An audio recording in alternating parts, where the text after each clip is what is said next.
things you gave in life to bear, but you're not the first to be acquainted with sorrow, grief, or pain. But the Master promised sunshine after rain. Hold on.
Happy Sabbath, church. God is good. All the time. God is good. Amen. We thank God for this privilege that He has given us, that we can come and worship. And today is a very special day in a way that we are collecting funds for the building of the church, which is very important. I just want to thank the church for the program and the building committee, the chair, for the organization and the unity that has been displayed today. When I was thinking about this day, I was looking at it as a special privilege that God has given us. You know, giving is something that many of us, we cannot be excited because whether you want it or not, giving will become painful at the end of the day. That's why many people are reluctant to give, because you are taking something away from you. So not many of us are very good at giving by nature because we are born selfish. But it is God who helps us that giving becomes something that we can say is a celebration, is a worship. Amen? Amen. Therefore today, as I will be preaching, I want us to learn. There's a song. I was just thinking about a song that is popular. We'll sing it at the end, but I want us to just know the song. We'll sing, and at the end of my presentation, we're gonna sing that song. Tefuna nyumba temange, temange. Tefuna nyumba temange. Tefuna nyumba temange, temange. Tefuna nyumba temange. Emene nyumba yomwe mwambuye afuna kuti tonsefe temange. Nyumba yomwe ambuye afuna kuti tonsefe temange. Okay, so verse 2. Temange bwanji nyumbaye, nyumbaye. Temange bwanji nyumbaye. Temange bwanji nyumbaye. Temange, temange bwanji nyumbaye. Yambuye popereka chumacho pamodzi. Timange nyumba pamodzi popereka chumacho pamodzi. Timange nyumba pamodzi. Amen? Amen. In other words, this song is just telling us that this building, we cannot do it alone. All of us, we have been asked by God to build Him a church. And it will be built by our unity. Each one of us, we have to work together. Together, we'll be so powerful.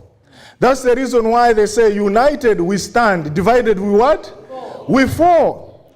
Therefore, our message today is entitled, Saved to Serve, Unmerited and Unprecedented Favor. Let us pray. Our gracious and loving Father who art in heaven, we come before thy throne this morning, whether it's afternoon. We thank you because of this day, the privilege that you have given unto us, that we can come together and bring our resources together for the good cause of building a church. We realize, Lord, that we are here as people that have been redeemed by your blood. We know you are a good God. As we dive into this message, I ask you, God, that may you imbue us, envelop us with the power of the Holy Spirit, so that whatever we share in this sanctuary, it should bring glory and honor unto your loving name. It's our prayer in the lovely name of Jesus. Amen. Amen. Today I want to share with you about the stories, two stories of women who, if they bring their resumes here, many of us will not be eager to be associated with them. These are women who their record is so bad. Their CV is in tatters. But these women did something which was unprecedented, and Jesus responded by giving them unprecedented favor and unmerited favor. We have to learn something from them. These women, first one is the woman at the well, who is in John chapter 4. And another one is from Luke chapter 7. This woman is from Luke chapter 7, verse 36 up to 50, about the woman who came to Jesus and anointed him before his death. Let me begin by sharing with you about the first woman. I know we are running out of time, but I may not read most of the text. I'll just say, because these are stories that we know. But I just want us to have some juice from these texts and appreciate how God's love is bestowed upon each one of them. So when we look at this woman at the well, you know the story that this woman was a prostitute. You know who a prostitute is. Is somebody whose business was to go out there and be with other men for money. She was a prostitute. It is revealed in the way the discussion went on. When she came to the well, the Bible is saying it was at noon. In other words, she came at a time when many people were not around, because that's the time, according to Middle East, that was the time when the sun was so hot. The hottest time was the midday. So she came around that time to avoid other women who were coming there, and they were maybe gossiping about her. You know, sometimes at the well, that's where there are so many stories that are spoken.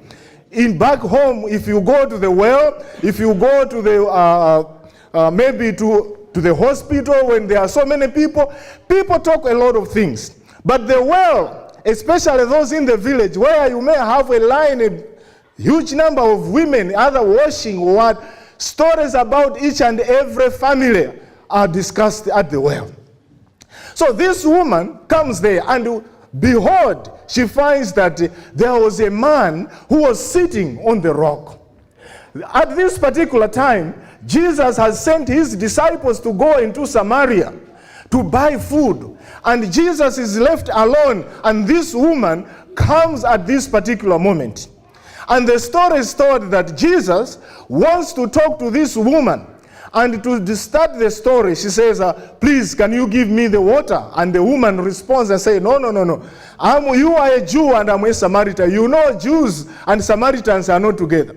We don't share anything. There was enmity that took for too long, because Samaria chose to remarry. They had mixed marriages, and according to Jewish laws, they were outcasts. So the discussion keeps on going, and Jesus says, you woman, had it been you knew who you were talking to, you would have given me water, because I would have given you water that once you drink, you will never come here anymore. And this woman thinks that this is a solution. If I drink this water, I will never come here again, because this woman, this man has got water. And she's excited. She says, please give me that water, because I'm embarrassed. I'm always having problems to come here, because I don't know what kind of women I will meet. So give me that water. You know, Jesus knows the right moment. At the moment when she was excited, that was the time to hit the nail home. And that was the time she said, okay, before I give you the water, go and take your husband. And this woman says, oh, sorry, I don't have a what? A husband. I don't have a husband. You know, one thing, this one is a prostitute, but I can recommend that she's truthful. You know, there are many people who call somebody who they are cohabiting with, they call them husbands. We have seen people, they're just a boyfriend and girlfriend, say, Amunanga. But this woman knows that no, much as I'm doing these things, this is not the right thing. You know, people today, they lie about anything. People are just used to make lies for no reason.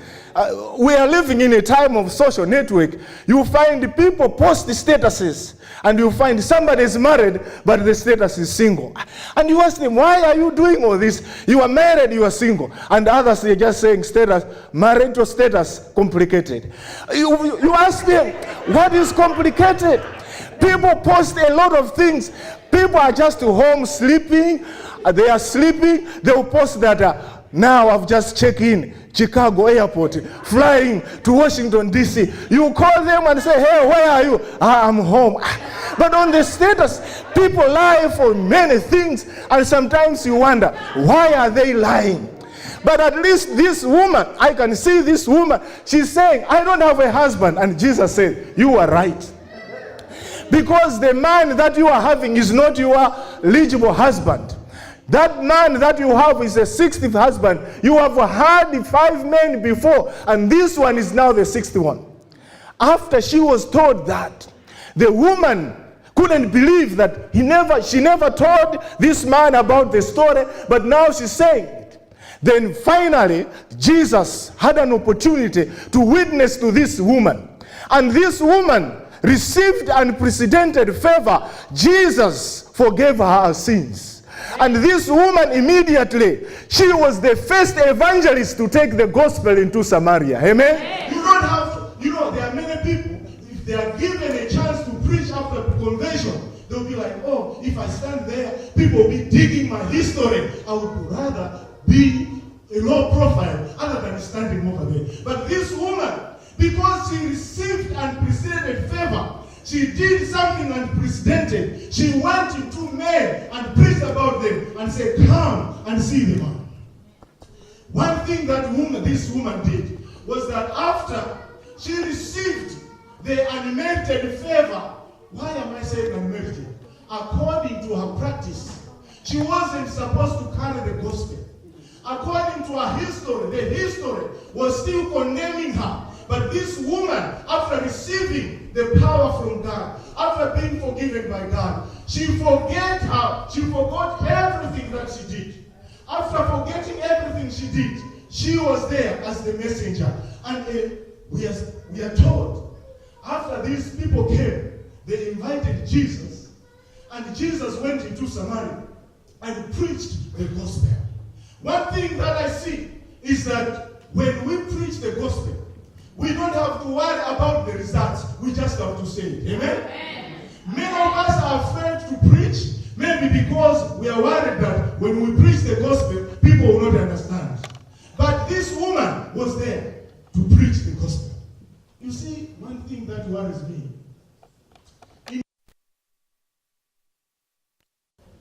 Their disciples, 12 of them, have been sent into Samaria. What are they doing there? If you are following, if you are with me. They're in Samaria. What are they doing? But these are disciples of Jesus Christ. They are only going there because they want to buy food. They see the people there, but they are not preaching the gospel. They have been with Jesus for a long time, but they are not preaching. Their only satisfaction is for them to get food so that their bellies can be full. But this woman, full with the Holy Ghost, she goes into the same village.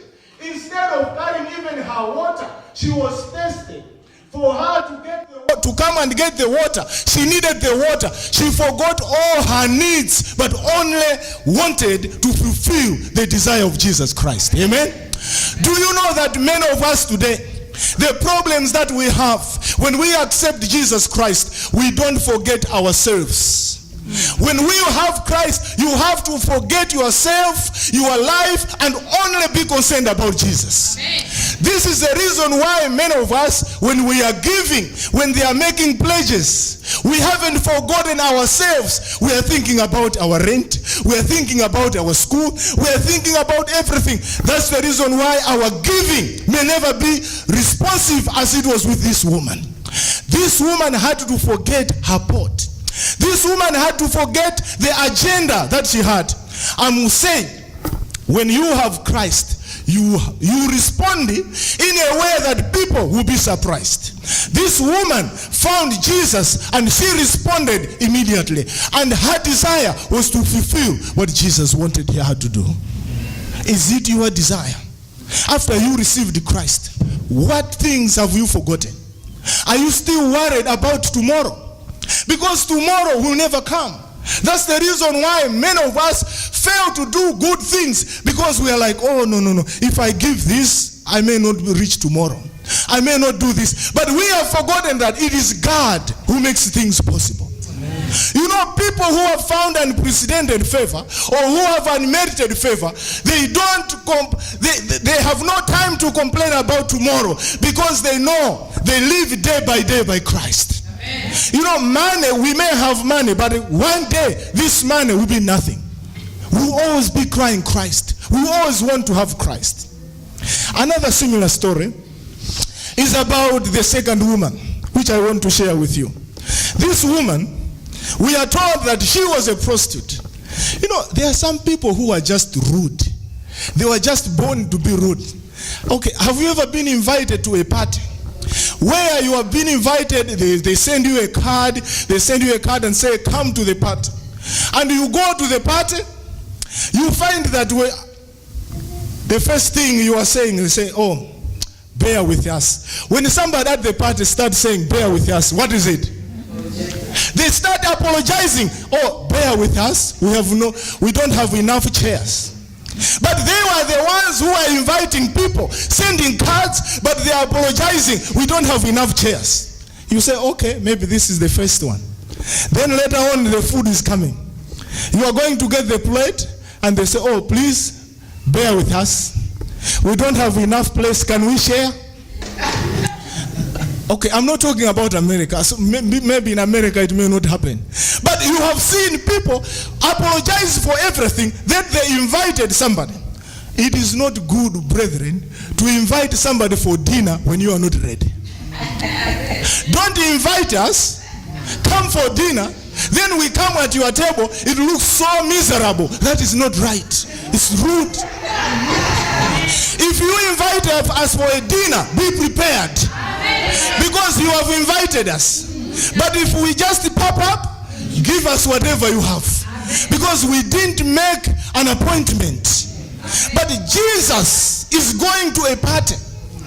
Not that like how people do, because sometimes back in the village, when people just hear there's a party, they just go. They say, oh, invited or uninvited, I'll be there. This is a party. But this one was a special invitation. They invited Jesus. This man, let me just read from Matthew chapter 26, verse 6 up to 13. Matthew 26, verse 6 up to 13. It says, now when Jesus was in Bethany, at the home of Simon the leper, a woman came to him with alabaster vial of very costly perfume, and she poured it upon his head as he reclined at the table. But the disciples were indignant when they saw this and said, why this waste? For this perfume might have been sold for a high price and the money given to the poor. Why do you bother the woman? Jesus answered, for she has done a good deed to me. For the poor you have with you always, but you do not always have me. For when she poured this perfume upon my body, she did it to prepare for my burial.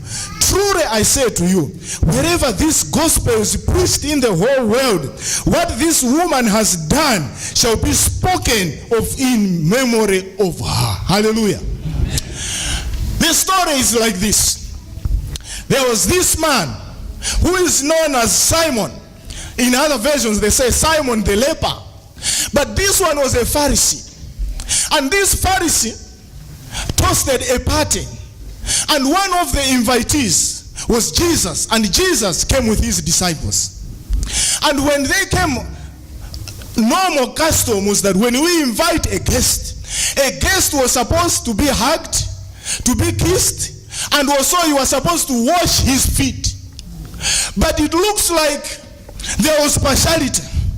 You know, Jesus the way he was, he never came with a pomp. He came lowly as he was.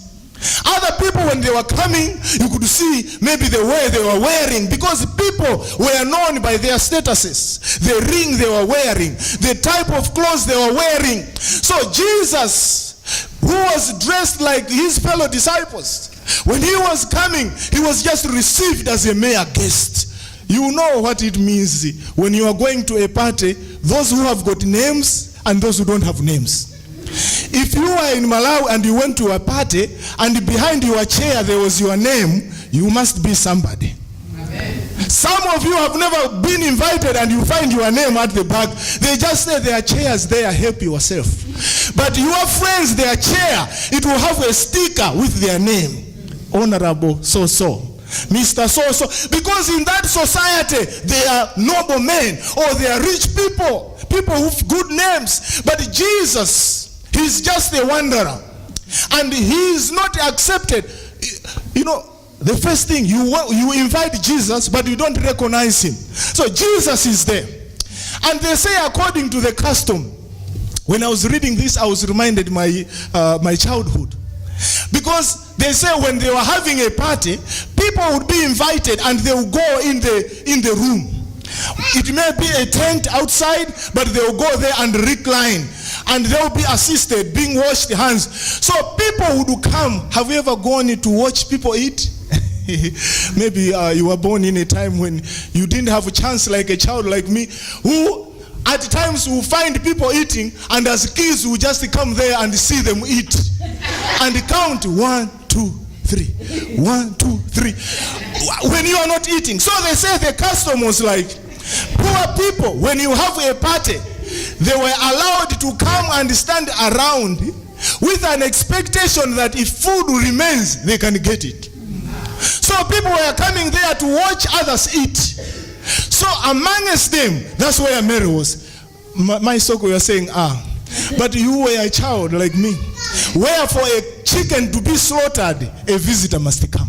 Yeah. When visitors were eating, we used to sit outside, waiting for the visitor to leave something. If the visitor eats everything, that was haram. Because as kids, our expectation was that the visitor should be graceful, leaving a little something for the children. That's the reason why kids didn't love visitors who eat everything. So this time around, women are around. And one of the women who is there is this woman who is a prostitute. When you go in the book of John, John mentions her name. Her name is Mary. It's the same Mary, the sister to Lazarus. This woman who was a prostitute, but Jesus forgave her. And this is the woman who is there because the tradition is saying Simon was more like an uncle. So that's why she was there. She wasn't part of the eating because women and men could not come together. So she was outside watching. But this woman, one thing I know is that, some people who may stand afar may see problems which people who are close may not what? May not see. This is the reason why when you are church leaders or when you are in a committee, whatever, we rely on people who are outside the committee to see the weaknesses and strengths. The church has got the right, every member, if they see that the leaders are not doing the right things, to see, because sometimes they are blind. So when this thing happened, this woman saw that there was something which was missing in this event, and she took the oil that she had. They said this oil was very expensive perfume. She was carrying it. Women used to carry their perfume around their neck. They would have something like a rope tied around them or like a thread, and they will carry it. You women, you know those styles where women will carry a chain and with perfume down there. So this woman had her perfume right there. So when she saw that something was missing, they say she came into that. By just coming into there, she put her risk, because she was not supposed to come where men were. But I want to tell you, that's the reason why I'm saying, when you have relationship with Christ, you will take risks which other people may not take. This woman had to take a risk for God. God is looking for people who are ready to take a risk for his cause. This woman took a risk to go there.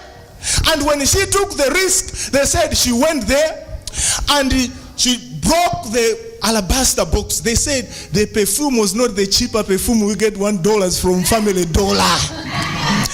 It was there are some perfumes, even if you spray yourself, even somebody from there cannot get it. But this perfume, the moment she broke it, they said the whole meeting, the mood changed. Everybody smelled that there is perfume here. Where is that perfume? Because other people didn't see the woman coming, but her perfume was everywhere. And people were looking around. What is happening? And you know when something is happening, they now see here. People are pointing, something is happening here. And this woman, she takes the perfume and breaks it, and she had big hair, and she's crying, she's tearing up, and now she's cleaning Jesus Christ. She's cleaning his feet, the feet of Jesus Christ. And now they say the disciples were mad. Many times we emphasize on Judas, but they're saying the disciples, all of them. Judas is only a victim of saying, because he's an accountant, he gave an accounting principle. So what Judas is saying, oh my goodness, if this perfume, because they say it was 300 denarii, whereby it was something that somebody worked for the whole year and even don't get that money. How many of you are willing to give towards church building the money worth the whole year? How many of you can do that? That's why I'm saying these women challenge us. That's why even the way Jesus responded to their faith is unprecedented. They had an metric. They say she broke that, and after she did, Jesus is doing his calculation. Judas, he says, if this money, if this perfume was sold, it would have helped the gospel, because he is the treasurer and he's an accountant. He knows how much it costs. But and the host now, the host also is accusing Jesus. He says, if this man is a prophet, what kind of a prophet can accept a prostitute to come with her hair cleaning his feet? How can they be having romance in public? This man is not from heaven. He's just a mere man. Because what is happening here, this is uncalled for. And Jesus is not quiet. When God's people are being persecuted, Jesus will never be quiet. Amen. Jesus is saying, suffer her not. She has done the right thing. She knew that this man is a king and one day he will die. She has offered her gift when I'm alive. Don't cast roses when I'm gone. Jesus is teaching the people to seize an opportunity. Many of you have heard about seizing an opportunity. There are people who miss opportunities. Opportunities are still flying, but the successful people are the ones who know how to seize it at the particular time. This woman had no other chance, but Jesus was just close by. An opportunity was given. So she said, she has done this. And Jesus says, about the poor people, I will be here for a while, but these poor people will stay with you the whole time. In other words, the excuse you are giving is not the right one. Because the first priority in your life should be to please God before you do anything. You know, there are many of us, I'm not saying by not giving, you don't have good things to do. You have good things to pay rent, good things to pay school, good things to help parents, good things to do everything. But the problem is missing the priorities. What the church needs to know is that once we mix our priorities, we don't know what comes first. That's the reason why we think about God as the last person to benefit from whatever we have. God is the source of everything that we get. Amen. This woman was not worried. She knew that Jesus one day he won't be there. You know that this is an opportunity. God has given us that we can give our offerings, that we can do something for his name. And they said, the disciples, whilst they are complaining, but this woman is just doing the right thing. Do you know that even a good cause like this one of building church, everybody may not accept it entirely. You have to accept that we always have people who are complaining. Maybe the way you are collecting offerings, how can they do it 2 times or 3 times? This is not church. We are selling the service. People will always complain, but I know for better sake, there will be other people who this is their sacrifice unto God. Amen. They know that God has done a lot of things for me. That's the reason why when this man said like, oh, this money, whatever he's doing, this one is a prostitute. She gave, Jesus gave him a parable. He says there were 2 people who are owing somebody. And this somebody, somebody had 500 denarii, but somebody only had 10 denarii. And this master decided to forgive these 2 people. And he asked this man, he said, who amongst them, 2 of them, who will appreciate Jesus, who will appreciate the master more? And Simon says, I think the one who was forgiven much, or the one who had a big debt. And Jesus said, right. Because he said, if you have been forgiven much, you have got good reason to love Jesus much. Amen. This man, according to the research or to the story, they say that this man was a leper. Jesus healed him, but for him, it was like the disciples. Having Jesus by their side was a birthright. It was not something phenomenal. It was just something that they had as Jews. Jesus was one of them. Have you seen people who don't appreciate other people? Mm-hmm. You are a pastor, Pastor Soko. There may be some people, maybe your brother, when they meet you sometimes, they may not take you as the way members take you. You are just a brother. And they remember all the mistakes you made when you were young.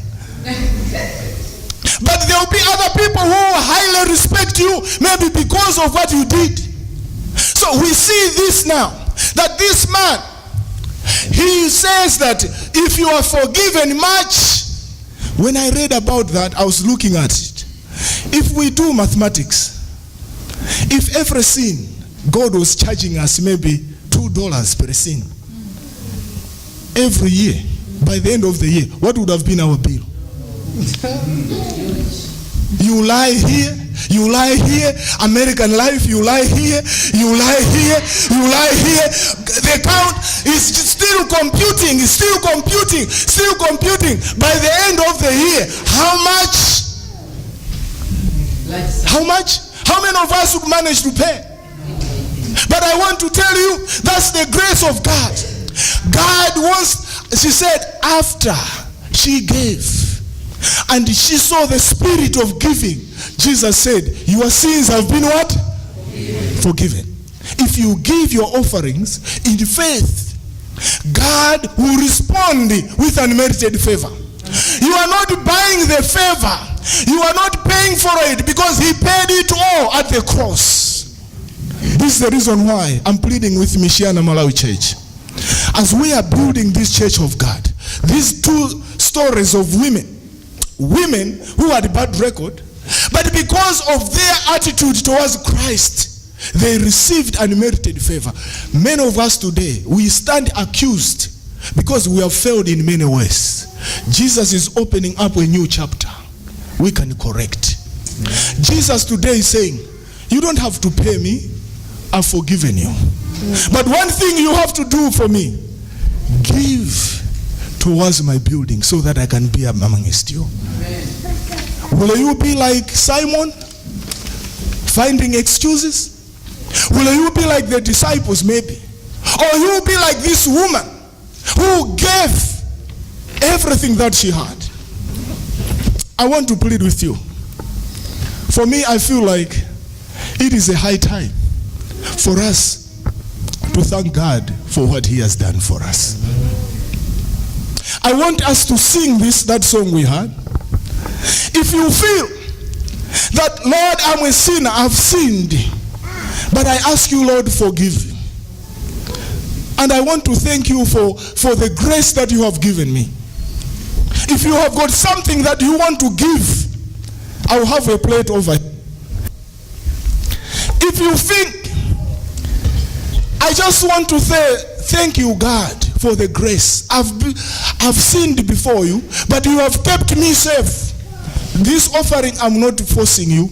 I'm just asking you, if you are saying, Lord, I just want to thank you, because I know I've sinned. If you are charging me, I can't pay the bill.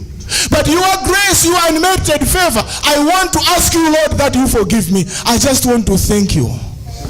My wife, please come and give in something here. We just want to thank God for what he has done for us. If we count everything, we have failed in many ways.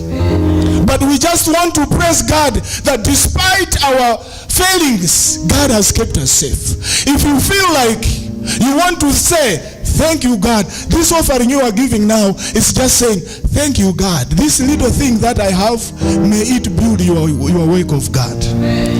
As we are singing this song, if you have got something, you can just come and give it over here. We will not force anybody. It has no goal.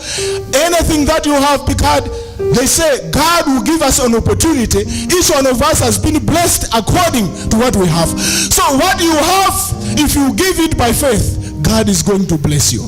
Let us sing this song as we are going towards the end. I'm asking those of you who feel that I want to give in something, you can come and put in something here.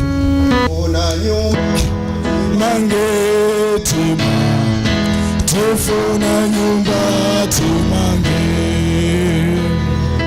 tufuna nyumba timange, timange, tufuna nyumba imange, imene nyumba yomwe wambuye afuna kuti tonse nyumba tufuna nyumba timange. Tufuna nyumba timange, tufuna nyumba timange, timange, tufuna nyumba timange, imene nyumba yomwe ambuye afuna kuti tonse timange, timange, nyumba yomwe ambuye afuna kuti tonse timange, timange.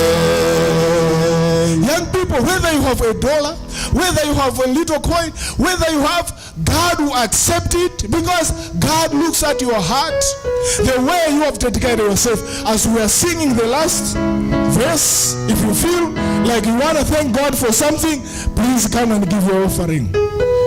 Timange banje nyumba ye, timange banje nyumba ye,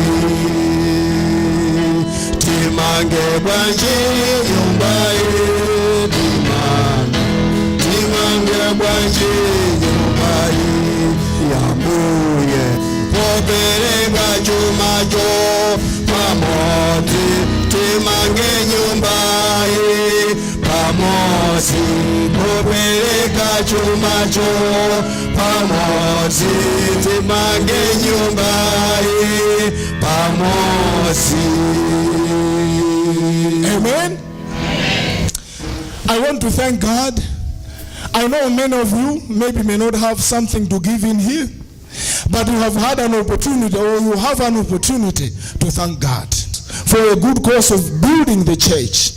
Many will be giving excuses of not giving much, but God loves a cheerful giver, and the reward will be that your sins will be given. Amen. What do you choose? Do you choose to continue not forgetting yourself, putting Christ second, or putting Christ first? Let me finish by saying this quote. He says, God is not against you having money or material things. He is against money and things having you. Did you hear what I said? God is not against you having money, but money and things having you, that is what is against. When you are possessed by money or material things, it is very difficult to please God. But if you have Christ first, you will know that if I give this, it is the same God who has given me. May God bless each one of us here. United, we will build this church. Amen.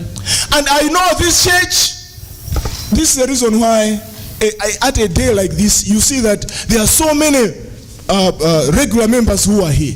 This church, if we depend on maybe other people to help us, it will not go. But it depends on us, the members who are here. That's the reason why I want to appeal that whenever God has blessed you, we don't have to wait for a day like this. The building committee is still raising funds. We just have to feel in our hearts and say, God has blessed me. I have a dedication. Because they are saying even Mary, after loving God, she started a business, and her business, the profits she was getting, they were channeled to the ministry of Jesus. Amen. That's what Christians are supposed to do.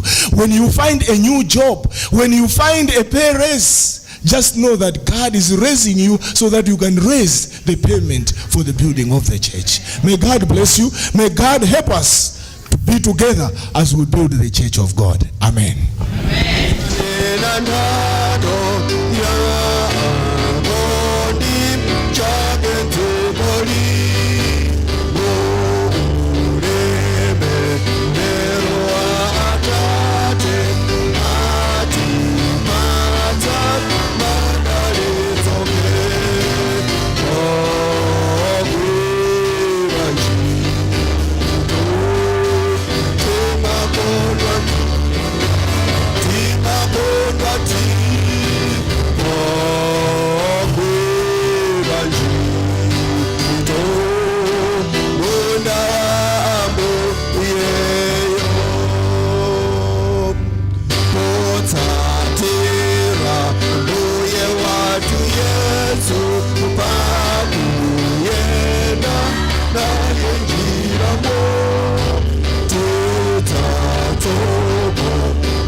Shall we pray? Our gracious and eternal Father, we come before thy throne. We realize that we haven't done good in the way we are supposed to. Our priorities have been mixed, but from the stories of these two women who did things that people never expected, their unprecedented actions reveals to us that we cannot save you without being saved. This is the reason why you save us, and after you save us, you ask us that we can serve you. We have given our offerings today. We have given our pledges. Our prayer is that, Lord, may you bless each and every worshiper. May you bless each and every person who has taken part to give their offerings. We have heard even outsiders giving their contributions towards the building of this church. May you bless that manager who has given his donation to this church. May you bless each and everybody here who has given the money. We are living in a country where money is something that we need to have each and every time, because if we don't have it, we can't operate. That's why the devil gives us fear of giving. Many times we are worried that if we give, how will we pay rent? How will we have gas? But Lord, we realize that people who have accepted you, they take good risks for you. And once they take that challenge, Lord, you have never forsaken them. You have seen them through. Bless us, dismiss us with your blessings. As we go out to have lunch and come back, may you bring us back safely so that we can continue worshiping you and praising you. It's our prayer in the lovely name of Jesus Christ. Amen.